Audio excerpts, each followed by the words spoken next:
Dying. It's not the most enjoyable pastime, at least for most people. And yet, it's still an integral part to Minecraft. After all, what would be the point of survival if there wasn't any risk? Or hardcore for that matter. As such, I have created a branch that both highlights the ways you can die and the annoyingness of it. This is the first and only solo branch in all the diversity games.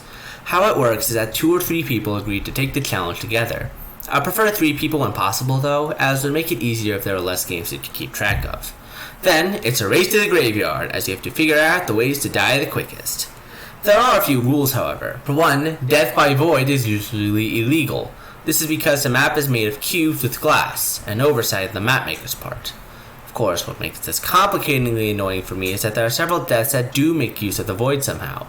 In general though, you should know what deaths require the void and what don't. If you're unsure, ask me. Second, you are not allowed to try and sabotage the other players. And once again, this should be obvious, as you won't be able to see the other players as you are in your own cubes.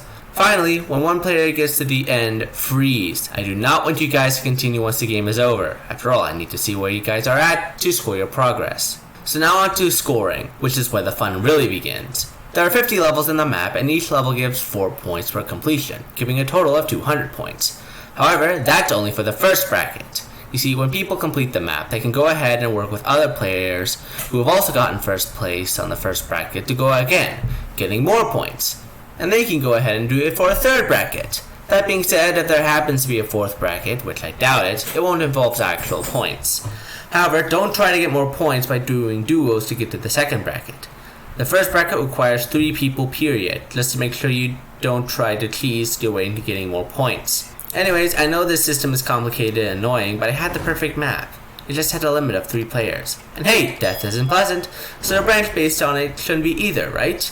Anyways, I hope you enjoyed the branch, and I hope to oversee your demise.